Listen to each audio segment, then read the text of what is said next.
اعوذ باللہ من الشیطان الرجیم بسم اللہ الرحمن الرحیم کلا ان الانسان لیطغی ان رآہ استغنی ان الی ربک الرجعی۔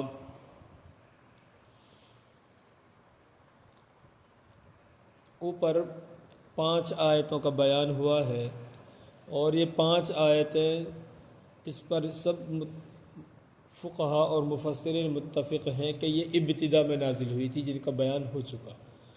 آنے والی جو آیات ہیں ان کو بھی حضرات مفسرین نے انہی آیات کے ساتھ جوڑا ہے جو ابتدا میں نازل ہوئی تھی۔ کلا ان الانسان لیطغی، سچ مچ انسان اس لیے بے خبر ہے یا یقیناً انسان اسی لیے لاپرواہ ہے، بے خبر ہے کہ اس کا خیال ہے کہ وہ بے نیاز ہے، کہ وہ اپنے آپ کو مستغنی سمجھتا ہے، بے نیاز سمجھتا ہے۔ یقیناً آپ کے رب کے پاس لوٹ کر جانا ہے، یعنی انسان کے بے خبر یا لاپرواہ ہونے کی جو وجہ بیان کی گئی ہے وہ یہ کہ انسان سوچتا ہے کہ مجھے اپنے رب کے پاس بھی جانا نہیں، کسی کے سامنے کھڑا نہیں ہونا، یعنی اپنے آپ کو وہ سمجھتا ہے کہ جو آگے کچھ نہ ہے سب کچھ ہی نہیں ہے۔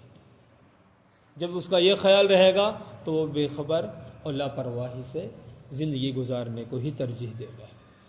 اچھا جی، ایک بات یہ بھی ذہن میں رکھ لیں کہ یہ آیات جو چل رہی ہے یہاں سے آخر سورت تک، یہ ابو جہل کے متعلق نازل ہوئی ہے۔ اللہ کے نبی صلی اللہ علیہ وسلم ایک مرتبہ نماز پڑھ رہے تھے اور مقام ابراہیم کے پاس حضرت عبداللہ ابن عباس رضی اللہ عنہما اس کو نقل کرتے ہیں۔ تو ابو جہل آیا اور آ کر کہنے لگا آپ کو سخت لہجے میں کہ میں نے منع نہیں کیا تھا نماز پڑھنے سے، تو پھر نماز پڑھ رہا ہے۔ اللہ کے نبی صلی اللہ علیہ وسلم نے کچھ جواب سخت دیا ان کو۔ تو انہوں نے جب یہ جواب سنا اللہ کے نبی کا تو پھر پلٹ کر کہا کہ تم مجھے کس وجہ سے دھمکاتے ہو؟ کیا تمہیں معلوم نہیں کہ اس وادی میں سب سے زیادہ جتھے والا آدمی ہوں میں؟ تو اس کے جواب میں اللہ تعالیٰ نے یہ آیات نازل کی کہ تو اپنے جتھے کو بلا لے کہ میں بھی دوزخ کے جو داروغہ یا دوزخ کے جو فرشتے ہیں اس کے اوپر ڈیوٹی جن کی میں بھی ان کو بلا لیتا ہوں۔ اس کے جواب میں یہ آیات نازل ہوئی ہے، وہی مضمون ہے۔ ہرگز نہیں، سچ مچ انسان بے خبر ہے کہ وہ اپنے آپ کو اپنے کو مستغنی سمجھتا ہے۔ یقیناً آپ کے پروردگار کے جانب لوٹ کر جانا ہے۔ ارأیت الذی ینہی عبدا اذا صلی، کیا آپ نے دیکھا اس شخص کو جو ایک بندے کو نماز سے روکتا ہے؟ ایک بندے کو جو نماز سے روکتا ہے، کیا آپ نے دیکھا اس آدمی کو؟ یعنی اس کے عمل کی قباحت بیان کی گئی ہے کہ اس کا یہ عمل درست نہیں ہے کہ ایک آدمی کو وہ نماز پڑھنے سے روکے، خود تو وہ عمل کر ہی نہیں رہا، دوسرا کر رہا ہے تو اس کو کرنے نہیں دے رہا۔ یہی سے علماء نے مثلا لکھا ہے کہ کسی کے انسان کے لیے جائز نہیں کہ کسی کو وہ نماز پڑھنے سے روک دے گئے۔ اور ہمارے ہندوستان میں چونکہ مختلف فرقوں سے تعلق رکھتے ہیں تو یہ کسی بھی فرقے کے لیے جائز نہیں ہے بات کہ وہ دوسرے کو مسجد میں نماز پڑھنے سے یا عبادت کرنے سے روکے۔ ہاں، ایک جگہ اجازت ملتی ہے، بیماری ہو یا کوئی اور مجبوری ہو تو پھر اس آدمی کو اس کی وجہ سے روک دیے جاوے تو اس کی گنجائش رہتی ہے۔ اس کو کوئی مرض ایسا لاحق ہو گیا متعدی جو ایک دوسرے سے پھیلنے والا، جیسے کرونا کال میں ہوا ہے، اور یا کوئی اور عذر اس کے علاوہ ہے تو پھر الگ بات ہے، ورنہ تو اجازت نہیں دی جائے گی۔ ارأیت ان کان علی الہدی او امر بالتقوی، دیکھیے اگر وہ ہدایت پر ہو، یعنی جس کو نماز سے روکا جا رہا ہے اگر وہ آدمی ہدایت پر ہو یا اللہ سے ڈرنے کا حکم کرتا ہو، اللہ سے ڈرنے کا حکم دیتا ہو تو اس سب کے باوجود پھر اس کو نماز سے روکا جاوے، تو اس شخص کو دیکھیے، ارأیت ان کذب وتولی الم یعلم بان اللہ یرا، دیکھیے اگر وہ جھٹلاتا ہے اور وہ روگردانی کرتا ہے، یعنی وہ آدمی جو روک رہا ہے خود ہی جھٹلاتا بھی ہو اس ہدایت کو، اس جو ہے حقیقت کو، اور روگردانی کرتا ہو، الم یعلم،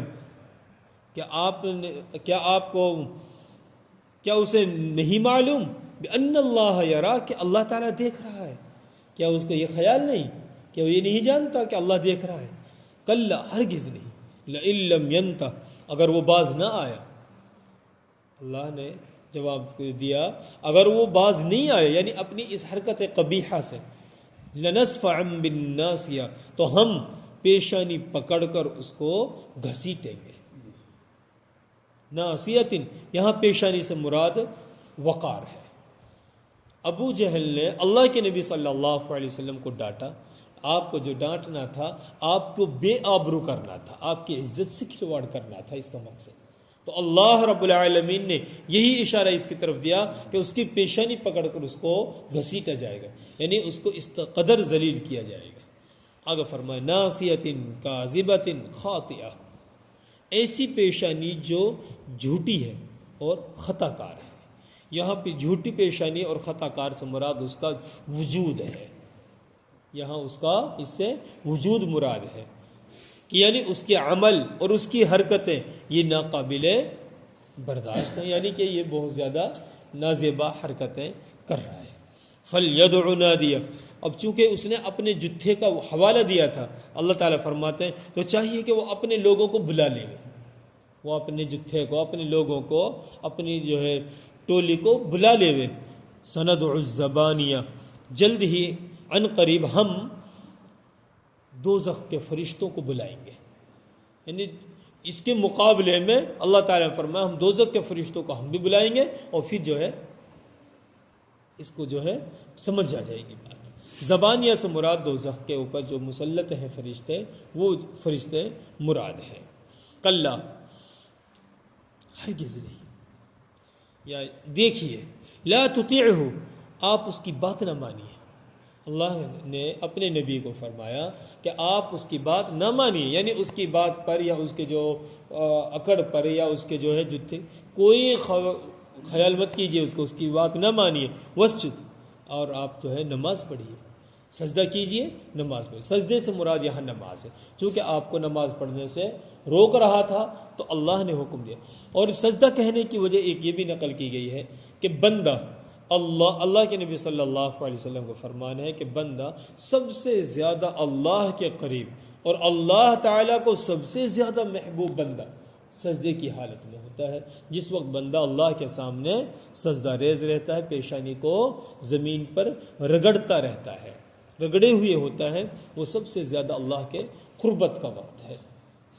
وقترب، اور اللہ تعالیٰ سے قربت کیجیے، یعنی نماز کے ذریعے سے اللہ تعالیٰ کے بندہ قریب ہو جاتا ہے، اور اس میں کسی کا خیال، کسی کی پرواہ بالکل نہ کریں، بلکہ اللہ تعالیٰ کی عبادت، اطاعت کی جانب توجہ رہے۔